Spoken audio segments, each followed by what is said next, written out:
espresso.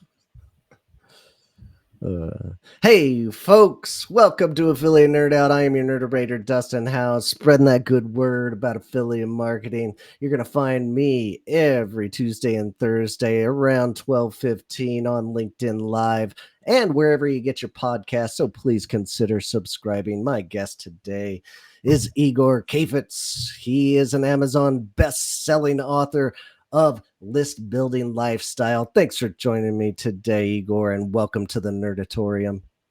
Oh, wow. Great to be at the Nerdatorium. That's amazing. My first time.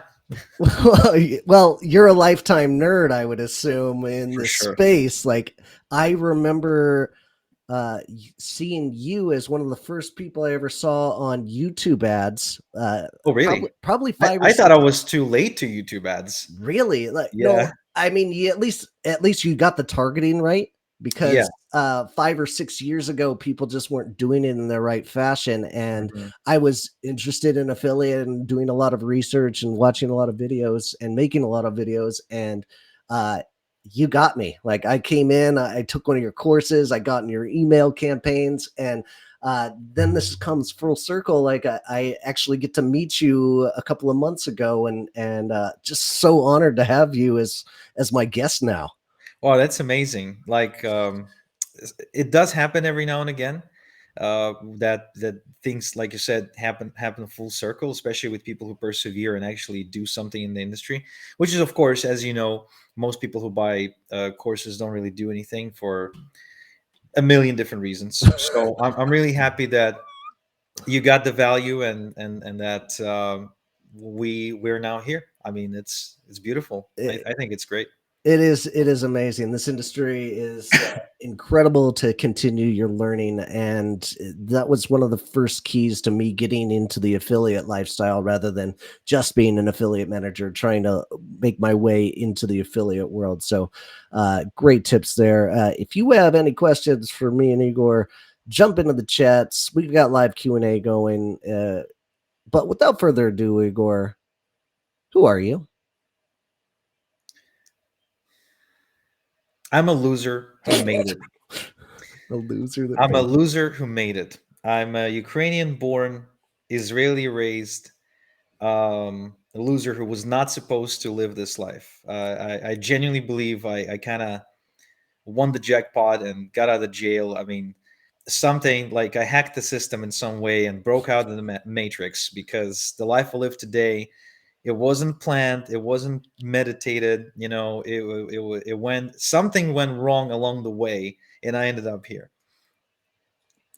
That's amazing. And your journey in this affiliate world, when did it start? Like, how long ago? It started about 15 years ago. I was young. I was about 18 or 19 years old, and it was shortly after I read Robert Kiyosaki's Rich Dad Poor Dad. Oh, okay. That book kind of got me off the path that I was on. The path that I was on, I was attending the Israeli Air Force Academy, because Israeli army subsidizes your education. Oh, all right. So it's a really cheap, it's a nice cheap way to get education. What the way you pay for it is you do extra military service. So I was in that academy, and I read Rich Dad Poor Dad, which, funny enough, a friend put in my hands, and this friend was a total loser, like total deadbeat loser, who was basically making fun of me. One day I was like really nervous about an aerodynamics exam that I had coming up, and he's like, "Why are you so nervous?" I was like, "What do you mean? I need to pass the exam to get good grades so I can, get rich someday." And he said, "Well, but that's not how it works." It's like, "What do you mean?" Well, like all the rich people, they're not the ones who have they're not straight A students. I was like, "What do you know about this? I mean, you've always been like bad at school and everything." He's like, "Yeah, but it's not. I'm not saying it. It's this guy Robert Kiyosaki who's saying it." I was like, "Robert who's?" Like, "No, no, there's this book, and he explains that the richest people in the world are college dropouts and so on and so forth." Hmm. And this was such a crazy, polarizing idea to me that I said, "You know what? I want to read that book." Okay. That night, I went with him to his place, got the book, He had to ask permission from his dad, and I read the book the same evening. Um, it totally blew my mind. Fast It reader. convinced Goodness. me that I did not have to be born rich, Okay. and that I was in a completely uh, I was just basically in the wrong path to success For because I sure. wanted to be rich. I wanted to be successful. I wanted to call the shots in my life. I wanted to not be a loser anymore, and I wanted to have a lot of money because I grew up very poor.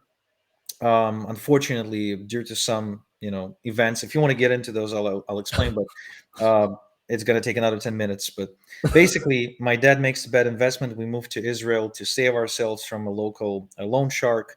In Israel, he suffers a heart condition, goes into surgery, can't get a job since.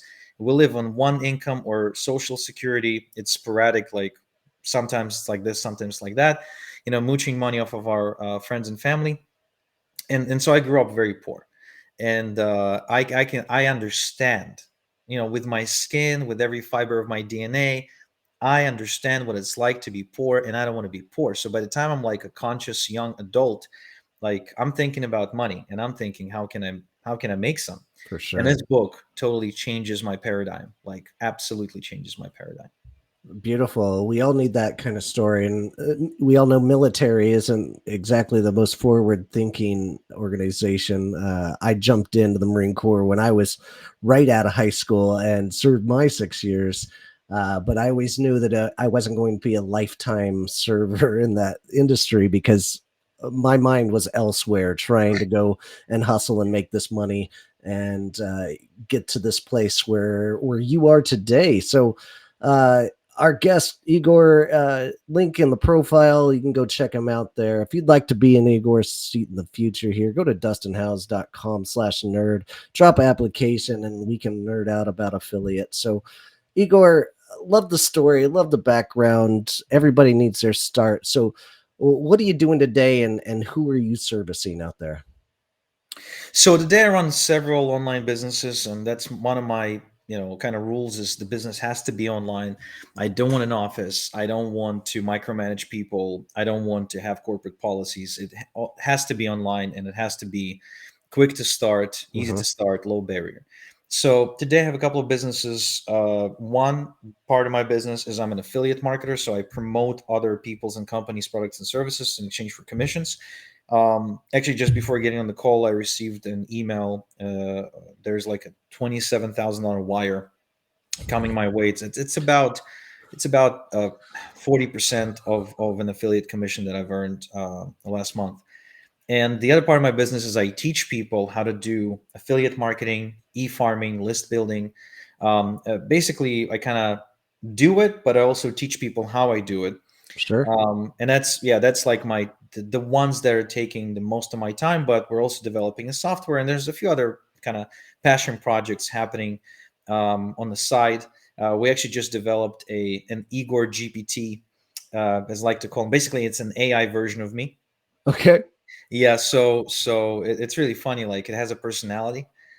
It was trained on all my data, and it knows like to reference all the different things and be quirky. So now I can talk to myself, which is super enjoyable. I mean, I've always I was missing like somebody smart and capable and handsome in my life that I could talk to. So Oh, oh, brutal. Like you've got to I can't imagine talking to myself. I would just imagine I would hate myself. Do you find the same thing when you're talking to your AI version of yourself?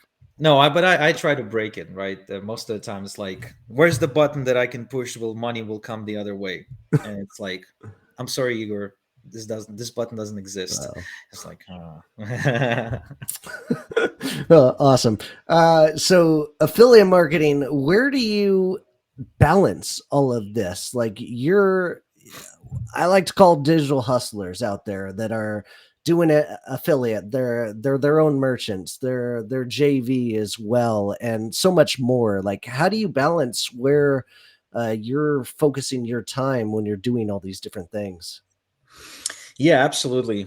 um most like for the most part, my day is pretty set. Like, remember, I was attending the Air Force Academy, Yeah. and my dad is used to be an army officer in the Soviet army. Like I was born just before the wall came down, and my dad actually graduated the Suvorov Military Academy in Moscow, like in back in the late '60s. Okay. So I come from a family of like an army guy who later tried to be an entrepreneur and failed miserably. A school teacher, a music teacher. My mom was a music teacher. My mom's parents were a nurse and a teacher, and my dad's parents were a school principal and a chief technical officer at a furniture factory. So I come from a family where discipline is like important, Hmm. and therefore I was raised knowing that, and you know these values were instilled in me. So even when I became an online, nomad, my life did not actually resemble one of a nomad. Like a typical affiliate nomad is kind of somebody who's like in a different country every other week, lives in huts or Airbnbs, and right, like they kind of just go to Burning Man and everything. I'm like the complete opposite of that. Very boring life, routine like house, two kids, wife, two cars in the driveway. The gardener comes in every other week to do my to do my lawn. Sure.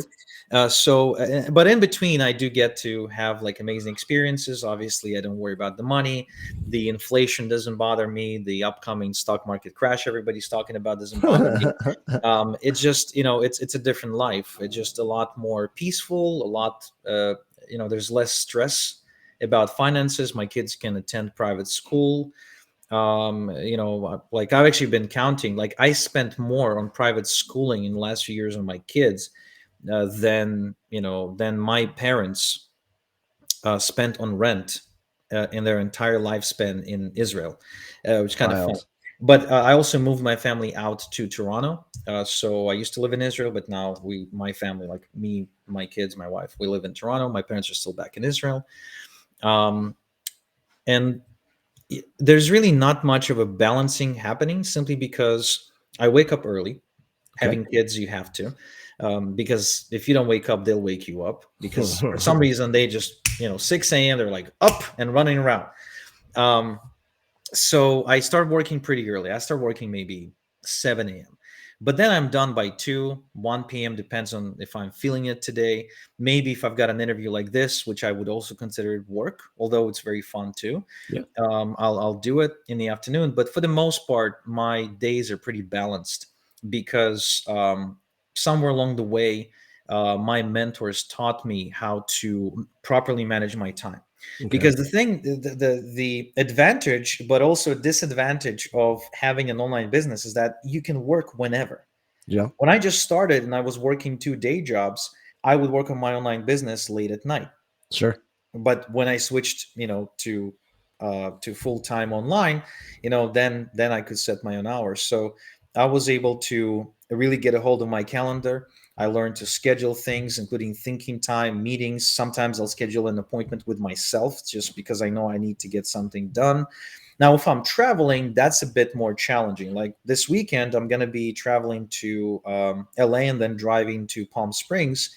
There's going to be a 3 day rock festival in California. It's going to be Guns N' Roses, Judas Priest, full ACDC, Metallica, and someone else. So that's like a big deal to me because I wanted to see ACDC live. It's on my bucket. There's like a bucket list that I have, and it's like Okay. number 5 on the bucket list because it's my all-time favorite band.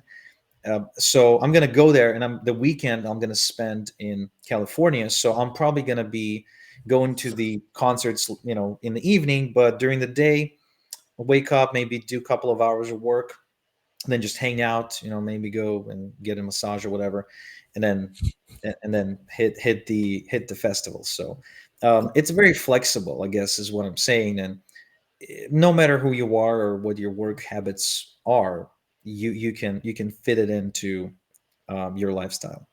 Great. And it sounds like you've got that flexible living and but you're still very driven at what you're doing and you're getting to focus Mm. on more of the strategy and having others execute it at this point in your life and where you are. So affiliate was able to get you to that point. what does affiliate marketing really mean to you? And was this the original driver of all your revenue to get you to this point in your career? Hmm. It put me on the map, Okay. basically. When I got into it, I didn't have any sense about business or marketing. I had no skill set selling, and I definitely couldn't create my own products. Not to mention that Yeah. once you create a product, you also have to create the marketing for the product. So I didn't have any of that. So affiliate marketing to me is this springboard that puts anybody on the map because it offers you a product, it offers you a processing service, meaning that somebody can swipe a credit card and you'll actually get paid. It you don't carry any risk whatsoever Okay. because if somebody creates a product and they give you an affiliate link and you can promote the link and you make sales, like there's nothing you need to do. You don't need to invest into in infrastructure, websites, customer support, product facilitation, shipping, development, nothing. You just need to get like a good pair of eyeballs onto the page. And if they decide to buy, you get a commission. So there's no risk and all the upside. You can start instantly, literally like right now, can be making money within like a few hours. And your job as an affiliate really is to figure out how to get the most qualified targeted eyeballs to the offer you're choosing to promote, not Okay. to mention that you can do it simultaneously for multiple different products, multiple different offers, multiple I'm sorry, multiple different niches, multiple different markets, and multiple different product types. Great. And speaking of making those choices, what goes into making those decisions for you? What's like the first factor? Is it the market need? Is it research and you found a niche that is underserved and you go after it? Like, what's your process here on finding brands to work with? I don't look for underserved niches. I in fact look for the opposite. I look Ah, for like a really saturated, aggressive, competitive market, okay. because then my chances of making money in that market are very, very good. You see, let's take golfing for example, right? Okay. So people who play golf, they're crazy about golf. They spend untold amounts of money on it. They're driven by God knows what, and they'll spend a lot of time on the green, and they'll put down $900 on like a stick. I mean, I don't get it, but people spend money on it. So yeah, there's lots of different products and services in that category, which means all I need to do is just pick the ones that are converting the best, or the ones that are perceived to be the best, or the ones that are unique and stand out, and then just go and put it in front of golfers. And if the market is big, if that niche is big and alive, that means it's going to be much easier for me to find people who qualify as good prospects and potential customers for it. Like if there's like a big community of golfers, or a big interest in golfing, then my job as an affiliate to bring the right eyeballs to the offer, website, link, whatever, is going to be much easier, because it's going to be much easier for me to find these communities. Then it just becomes a matter of, can I craft a message that gets their attention? Hmm. But first we need that market to be there, right? And the bigger the market, the more aggressive the market, the better. That's a really interesting, like, backwards model from what I've heard most affiliates, especially the ones that are doing it on a not a big publication style. Like I Yeah. would say, like big publishers follow that kind of trend, but the Mhm. smaller bloggers are always looking for the opportunities where there's uh, Yeah, high keyword volume and yeah, they do keyword low research, and of difficulty, right? course, yeah, because they're competing for a very limited space on the first page of Google. They have to go like that. But i've never been I've never been big into search engine optimization, never was able to make it work. So, search engine optimization is one of many techniques that you could be using as an affiliate marketer to drive eyeballs to pages. And it's just not a technique that I personally use. Okay. Gotcha. Well, I want to come back to that, but switching gears, I want to get into the joint venture world and learn more about that. I don't think my audience really quite understands what joint ventures might be a part of in the world that you're living in. Can you explain what JVs are first? Sure. So JV stands for joint venture, and there's also a term JV partner, which is a joint venture partner. It's someone you run a joint venture with, and a joint venture is really exactly what it sounds. It's when two parties come together and bring value of hopefully equal size to each other. And in the sense of affiliate marketing, for example, this could mean that two vendors come together and promote each other's products to their respective audiences, and therefore both will make money in two ways. One, they'll make money by selling their own stuff to another person's audience, and the other way they make money is they'll make a commission off of the other side of that transaction. So let's say, for example, let's say I have a supplement brand that helps people improve their memory. Okay. And let's say you have a supplement brand that helps people improve their energy, kind of get more juice to Okay. the battery. So we can promote each other because typically, you know, somebody who wants to improve memory probably will be open to improving their energy levels too. Great. And so I'll run a promotion to my people, to my audience, my customers, Hmm. with your affiliate, with an affiliate link pointing to your supplement, and you'll do the same to your audience for my supplement. And by doing so, we will split the money for each sale that occurs, but also we will elevate both of our brands at the same time. Brilliant, brilliant. And what's a great way to do this, or maybe a most common practice? Is it in like the checkout cart, or is this via a webinar where you guys are both educating some folks? Like, what's the most common JV style of a partnership? I guess it would depend on the type of product because Okay. the world where I hang out a lot, which is the info marketing space, where people sell coaching, consulting, Hmm. all kinds of information products, trainings, coachings, mentorings, membership sites, you'd see a lot of lots and lots and lots of webinars, Okay. um, especially for higher ticket stuff, for like things that cost more than $1,000. All right. When it comes to supplements, for example, I'm pretty sure they wouldn't be doing webinars and they would just mail each other's long form sales pages. Um, so Okay. I guess it would again depend on the market. Yeah. So it could be very simple and it could be a little bit more complex, just depending on what the products are and how much sales you have to actually put in behind the other person's or company's Yeah. product. Okay, Yeah. gotcha. Um, well, great. Thanks for dropping that definition. And in your world, like, what kind of networks are these JVs typically on? I don't see them happening a lot on an Impact or CJ in most parts, but like what kind of networks are these happening on? So again, depends on the different markets. For example, Impact sounds more like a software platform, right? Different CPA networks specialize in different offers. Okay.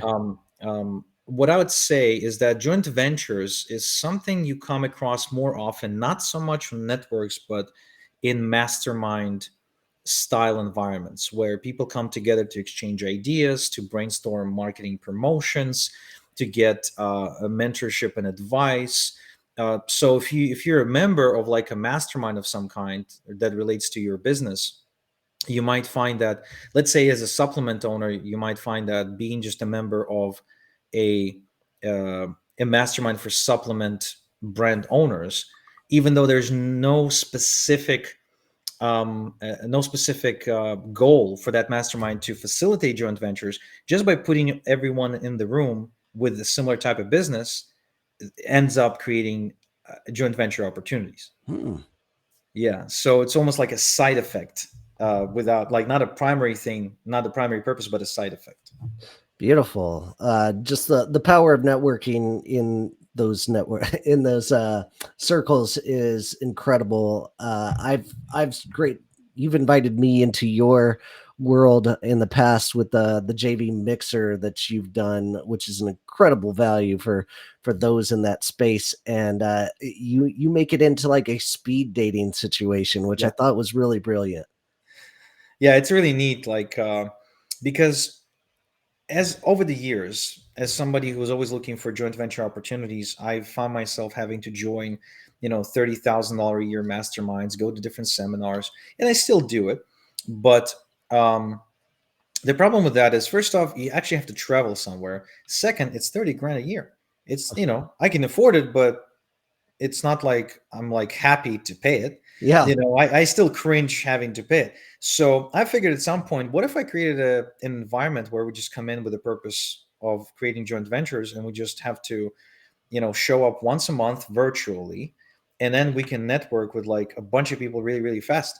Because, even like the idea of having each and every one of us spend about 4 to 5 minutes with each other is is going to give us the opportunity to assess whether or not we want to continue the conversation, and then we're just free to do follow-up calls, and and develop these relationships further. Because another thing about joint ventures is that they don't always happen right away. Hmm. Meaning sometimes it takes like a couple of years for a joint venture to actually take place. Like you'll meet somebody at an event or a dinner, and then time will pass and they'll see your ad on YouTube, and or you'll see their ad on YouTube, or you'll come to a different seminar, and all of a sudden they're hanging out there too. Oh, let's go grab lunch. You grab lunch. Okay, so 6 months later, you go on their podcast or something, and then it's sort of like it's a slow burner, but eventually turns into a joint venture. And what's important, it's a relationship. Because joint venture alone is great value, but what if a joint venture actually leads you to go and do more handshakes Hmm. that end up turning into more joint ventures? That's the true beauty of like long term relationships in this game. For sure. And I think that's so true in every form of partnership. Like nothing happens the first time you shake hands with somebody. They have that trust has to be built and developed in some kind of capacity. Somebody's got to give somebody a little bit more value to get something reciprocated back in the end. So very rare do I go to a conference and like meet somebody and we knock it out of the park the next week. It's just really hard to build that kind of camaraderie that quickly. But with meeting them again the second time, that's when the real money comes. And I just love that you're facilitating these kinds of relationships. The one that I went to, I think I met 30 people in about 45 minutes, and it was just speed dating at its absolute finest, and I just loved it. It was incredibly valuable. So thanks for letting me come into your network there, man. Yeah, my pleasure, man. I love inviting, high quality people there. We curated, we truly only let high quality people there, and I felt that you'd be a great addition to the room. I appreciate that. So wrapping up on JVs, like where do you get training for this? Is there anything that you know out there that can train people on like how to become joint venture savvy? To be honest, personally, no, I don't teach it, but I know you do. I know you are, actually together with, I would say, a leader in that space on how to do joint ventures. So maybe you want to talk about that. Well, I guess that brings up our sponsor of the day. Oh, who should it be? Perhaps it should be Performance Marketing Manager. Oh, the online course that is teaching the right steps to be an affiliate manager and grow your affiliate program. I don't dabble a lot in the joint venture. I appreciate the plug, Igor, but I'm just getting started in this world and I can't wait to continue on and carry on. But my community is growing by the day, and we are all going to be in this joint venture world in no time. So come check out my community. If you'd like a checklist for your affiliate marketing program, go up to this QR code or go to dustinhouse.com/checklist and go check that out. Switching gears a little bit, your main focus has been in the email marketing space for the most part. I think that's where I've read or picked up most of your content. But the affiliate world that I live in is very heavy on publications. Can you tell me about the true market value of email marketing that you see on an everyday basis? Yeah, I'm very biased towards email marketing because almost every dollar I make, I can track back to like an actual email I sent out. Okay. My specialty is building big email lists, and therefore, I do a lot of email marketing. And if you look at the data, like you can go to a website, email-is-not-dead.com, and it's just some guy put it together, and it's just a bunch of references and links and studies and marketing studies and different articles and different tests that were done to show that email marketing consistently outperforms pretty much every other form of marketing, with a few exceptions in different situations. Like, for example, if somebody it desperately needs like a solution against a flaming hemorrhoid, right? They're not going to go and look for an email about it. They're probably going to get on Google and be like, flaming hemorrhoid, really hurts. What should I do now? And so in this case, SEO with a very particular keyword or a paid ad on Google will do better. But not every transaction will be like that. There's lots of transactions that happen that are not of that nature, where people buy for a different reason. People make a buying decision differently. And so if all the different businesses that I've studied, um, who are successful, especially with affiliate marketing, I mean, most rely on having an email database and sending out emails. um, but again, many different ways to skin the cat, and you just pick what works for you. For me, it just makes so much sense to do email marketing because I build an asset, and I can tap into this asset again and again and again and again. And it's my moat. It cannot be taken away from me, unlike my social media accounts that can get shadow banned or blocked or whatever. I mean, if Ah, somebody, if they can ban Trump, why wouldn't they ban me? You know what I mean? So uh, email is just a great, solid foundation that I know I can build on for years and years and years. And that's what I've been doing for the last, 10, 15 years. awesome. And you came up with a concept that I've never even heard of, or like at least you turned me on to it. The email harvesting has been around, but you're calling it something a little bit different. What do you call it? I call it Email e-farming, email farming. e-farming. Okay, tell us about e-farming and what you're doing with it. Yeah, email farming is basically building email databases. I call them email farms. And the reason I call them that is because every email is kind of like a seed that I'm planting that ends up paying me dividends, almost like having a garden full of apple trees, and the apple tree constantly produces apples. I pick them, and there's going to be the next apple the next season, right?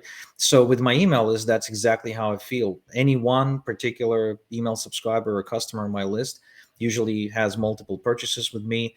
I can promote a bunch of different products over time. So it's something that, again, like a foundation that I can build on and that grows over time. Hmm. Because I'm lazy, and my definition of lazy isn't necessarily somebody who's afraid to do the work. It's more like I don't want to do work one. I don't want to do work over and over and over again, meaning that I want to work once but get paid many times. Okay. That, that's my definition of lazy. And so in this case, obviously, lazy is good.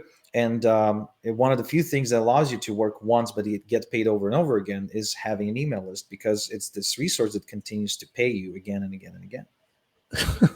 I find it hilarious that how self-deprecating you are at this point. Like the fact that you're calling yourself a loser and lazy is just hilarious because I know you're neither of those. I used to say uh, I'm a really bad adult because I was bad with like spending money and I had to change my mind frame. Some no, I'm not a bad adult, Dustin. Quit calling yourself that. I'm getting away from the self deprecation for the most part, but I love still going back to that. It's fun to make fun of yourself. Yeah, I mean, I guess I just grew up like that. I grew up in Israel, and you everybody gets made fun of. Everybody. I mean, you should turn on the TV in prime time, like on a Friday night or something. There's so many racist jokes and sexist jokes, and that they really don't care. So the more visible you are, the more you get made fun of. And I figured, you know what? I might as well just do it myself. At least I'm Yeah, in control. give your audience the ammo to make fun of you in the future. Like awesome. All right, Igor, tell us about your book. It's igorsbook.com. Tell us what you're writing about here. Yeah, so the book is called List Building Lifestyle: Confessions of an Email Millionaire. It's already an Amazon bestseller. And the reason I wrote it is because over the years I kept being asked, like, how do you build a list? How do you do affiliate marketing? How do you do this? How do you do... So at some point I said, you know what? Might as well write a book. And so this became a really easy way to answer that question. So if you want to learn more about what I do, how I do it, and how you can potentially do it yourself, then get the book. Again, List Building Lifestyle: Confessions of an Email Millionaire. You can get it at igorsbook.com, or you can get it on Amazon. Now, I recommend you get it on igorsbook.com, because what I'll do is I will also throw in an audible version of the book for free. I'll give you a PDF version so you can read it on your computer. And I will throw in about $3,200 in bonuses for free with the book. All I will ask you to do is chip in on shipping and handling, which is $10 if you're in the US, or $20 if you're outside of the US. And I'll be even losing money on the shipping and handling. And the reason I'm doing that is because if you buy it on Amazon, Amazon, being the greedy SOBs that they are, will not they will not share your email address with me, which means you won't be Sure. able to get on my list, you won't be able to become a part of my universe. Now, I really want you to get on my list, so that's why I'm ethically bribing you. So go get this at igorsbook.com. I'll promise to make it worth your while. And I've been told the book's pretty good too. So Oh, but fantastic. you be the judge of that. Ethical bribing is my new favorite catchphrase. That is brilliant. I'm going to steal that and use it moving forward. I love it. All right, Igor, that's great. Now it is time to defend your posts. This is one of my favorite segments today, and uh, I this is an actual email from you. That I got because I'm in your network. It said, "Hey, I'm dropping a quick note to let you know that you might have met the following character at one of my mixers. You gave him his name and his email address, and you say, I've had a bad experience with him, and I highly recommend avoiding working with him. Just FYI, Igor." I just love the transparency of this message. This is super harsh, and it makes me never want to get on your bad side, but I just absolutely love the strategy behind this to like not mess with Igor here. Look, I really only done it to protect my own reputation, Okay. uh, because having built the JV network the size that I have, a lot of people come to me and they connect with me, but they also connect with my network. As you've seen, I'm pretty generous with my network, which means if you know me, you can pretty much get access to anyone in my Rolodex, and I don't like protect it. I don't hold back on it. I don't charge anything for it. I'm happy to share, because I believe that the more we share, the more relationships we build. Everybody ends up being more successful, more connected, makes more money. Now, just so it happens that this particular person, doesn't happen often, but it does happen sometimes. He attended two of my events, and he made it seem like he's a JV manager for a guy I know who's like a fairly big dude. He's like really top on ClickBank all the time and everything. And then he offered me to kind of broker some deals on the side for me. Okay. Now, I gave him some criteria on the deals that I was looking for, and he actually brokered the deal that did not meet those criteria, in spite of having clear instructions. And I've repeated the instructions several times. I've ensured that he follows them. He said yes, yes, yes. And then he brokers this deal that ends up being dragged out over a couple of weeks. And the size of the deal is so small that it's just not worth it for me to get my team working. And I already had them working on the deal for like 2 weeks, and I end up canceling the joint venture. Okay.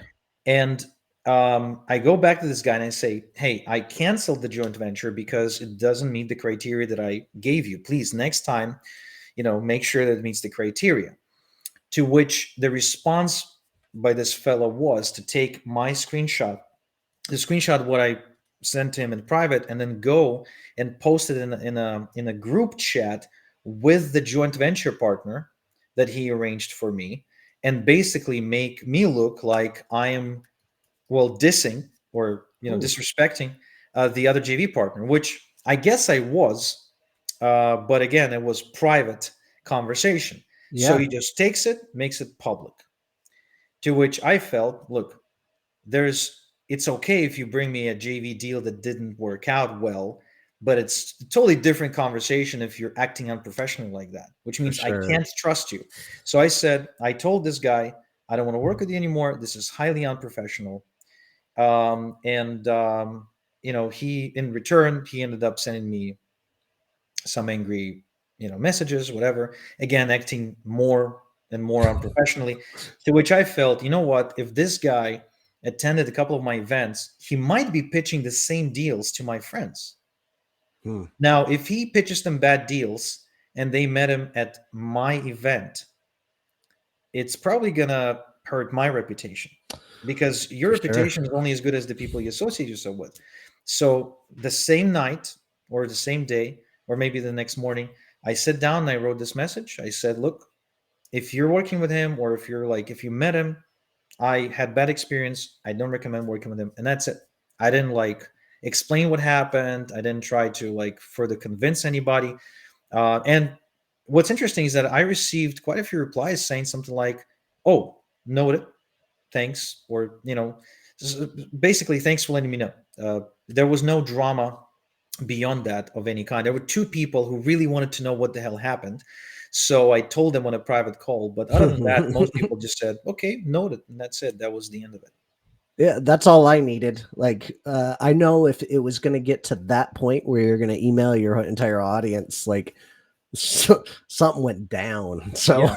uh, I I can completely understand your side of the point of like it's got to escalate really far. But this brings up a new segment of something I wanted to do is a lesson of the day, and I think the lesson here is who you don't work with is just as important about as who you do work with at the end of the day. So picking and choosing the right partnerships that you're throwing out throughout the day, very valuable to your brand and the people that associate with you. Yeah, I actually have a story about that. I have two stories about that, but I'll tell you one, Okay. and that's a story by a friend of mine. I'm not going to name any names, but it's they basically met up with this guy who had a reputation for being able to deliver big amounts of traffic and do big stuff. And so they immediately form a partnership, and they decided to do a physical seminar together. And they do, I think, $100,000 in sales for the seminar, maybe $300,000 more at the seminar itself. Okay. Now, the JV partner though ends up being very unstable in terms of how they behave, and it gets to a point where he wants to take all the money, and he ends up physically threatening my friend and his JV manager in an elevator. And that whole thing reverberated throughout the industry for at least the next 3 to 5 years. Yikes. Now, when the time came, and I launched my e-farming program, and I decided to take it to JV partners, I got introduced to that guy, Hmm. the unstable guy. Now, I didn't know at the time he was unstable, but I started chatting with him, and I was like, "Oh no, I know you, and I heard you can do big things." And he drives his signature thing is that he drives a really expensive car. Again, I'm not going to say which, because if I say it, people will know. But a really expensive car. So it's like, oh yeah, I know you're big, and I would love to work with you. So I'm thinking dollars, right? Yeah. In my eyeballs, there's dollars, because I know if he's gonna promote, he's gonna make a killing. And then I'm a part of another group where we sometimes sit down to discuss JV deals and things like that, and I bring up the guy's name. And one of the members of that group is one of the two guys who got physically threatened by this dude. Ooh. So he gets on a private chat with me, and just tells me the whole story of what happened, how they made a lot of money together, and then it got really, really ugly. So, it took me 2 weeks to make a decision, but I ended up calling off the joint venture with that guy, because I figured um, it's not so much about the amount of money that was made. It's more like people tend to behave in patterns, Hmm. and if somebody is a reliable person, they'll be reliable all the time. They'll have a pattern of being reliable. They'll have a pattern of being a good joint venture partner. If somebody is unstable, it's like a pattern. Hmm. So I'm gonna I'm inviting trouble for myself. So I ended up not doing the joint venture. And what's really interesting is this guy ended up losing lots of joint ventures over the following 6 to 12 months or so, and even a few partnerships because he kind of like took a step back almost. I guess the reputation caught up with him because I know at least two other people who had like joint projects with him that ended up breaking off. Yeah, that's a wild story, man, and just highlights your risk reward with the partnerships that you're working with, and uh, tuning that in, trusting your gut. All assets, like a great business owner, is going to have to go through, and those learning process. Um, awesome. Really appreciate you being here, Igor. Thanks for chiming in, and uh, Kristen Evans, big time Evans coming in. Shady partners can burn bridges for you. Absolutely. Thank you, um, Kristen. And for, well, as we wrap up here, I just want to let everybody know next week our guests are going to be Blake Cantrell and John Labruto. So join us around 12:15 on LinkedIn Live here. If you want my affiliate program checklist, go to this QR code or go to dustinhouse.com/checklist. And lastly, Igor, how do we connect with you? Yeah, you can obviously can go grab my book at igorsbook.com. On social, I'm not very active. I tend to stay away from social because it does kind of suck me in, and it takes a lot of time. I end up just chatting with people and scrolling through a bunch of stuff rather than doing any real productive work. So you can hit me up on LinkedIn. I check it maybe once a week. You can also follow me on Facebook, where I never post. I also post, like, my team will post content on YouTube. So if you want to stay up to date with what I got going on, and I guess the one place where I do put a lot of effort is my podcast, which All is right. again a bit of a one-way communication. But the podcast is actually titled the same way as the book, Okay. list building lifestyle, and this is where I host lots of really cool people, share my insights and wisdom, and I kind of communicate. But for the most part, you won't find me on social, just because at one I think when was it? I think maybe 5 or 6 years ago, it was just before I moved to Canada. I read this book, which I highly recommend everybody reads. It's called Deep Work. Deep work. Deep Okay. Work by Okay. Cal Newport. And that book pretty much convinced me that I don't need to be on social, and that I don't need to check my email every 20 minutes, and that I can completely disconnect from the world for, a period of time, without hurting my income and without, like, you know, basically missing anything. Because, that book made some solid arguments, especially if you're a creative type and you need to do any kind of content creation, or if you're the sort of person who has to do lots of thinking, lots of decision making. um, Very good book, incredible Fantastic. book. Yeah. All right. You can find a link, my affiliate link to Deep Work Book, in the description of this, because if I'm missing out on affiliate commissions, I'm doing it wrong. Igor, really appreciate your time. Thanks for being here and spreading the good word about affiliate. And this is Dustin House signing off. Join me next time on Affiliate Nerd Out and keep on recruiting. Take care, guys.